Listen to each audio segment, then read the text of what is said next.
অবশেষে কি থামছে রাশিয়া ইউক্রেন যুদ্ধ? মার্কিন প্রেসিডেন্ট ডোনাল্ড ট্রাম্পের তৎপরতায় নমনীয় উভয় পক্ষ দিচ্ছে আলোচনার টেবিলে বসার ইঙ্গিত। মস্কোর দাবি ইউক্রেন ইস্যুতে মার্কিন প্রশাসনের সাথে ফলপ্রসূ আলোচনা হচ্ছে। কূটনৈতিক সমাধানে রাজি ইউক্রেনের প্রেসিডেন্টও। জেনেক্সে শিফট করো, লাইফকে লিফট করো। চলতি মাসেই পূর্ণ হবে রাশিয়া ইউক্রেন যুদ্ধের ৩ বছর।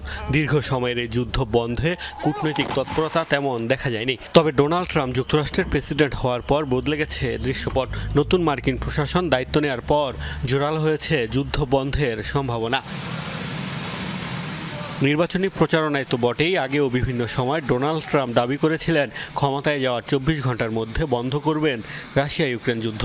মসনদে যাওয়ার ৩ সপ্তাহ পেরিয়ে গেলেও এখনও থামেনি দ্বিতীয় বিশ্বযুদ্ধের পর ইউরোপের সবচেয়ে বড় এই সংকট। এখনও যুদ্ধ বন্ধ না হলেও আশার আলো দেখা যাচ্ছে। কূটনৈতিক সমাধানে আগ্রহ দেখাচ্ছে বিবদমান দুপক্ষই। রাশিয়া বলছে ট্রাম্প প্রশাসনের সাথে এই বিষয়ে তাদের ফলপ্রসূ আলোচনা হচ্ছে। দুই দেশের সংশ্লিষ্ট বিভাগগুলোর মধ্যে যোগাযোগ রয়েছে। সম্প্রতি আমাদের মধ্যকার আলোচনা আরও বেগবান হয়েছে, তবে এ বিষয়ে এখনই বিস্তারিত বলার মতো কিছু নেই। ইউক্রেনের প্রেসিডেন্ট ভলোদিমির জেলেনস্কি জানালেন মিত্ররা চাইলে তার দেশও আলোচনায় প্রস্তুত। শর্ত হিসেবে আলোচনার টেবিলে যুক্তরাষ্ট্র ও ইউরোপের প্রতিনিধিদের উপস্থিতি চান তিনি।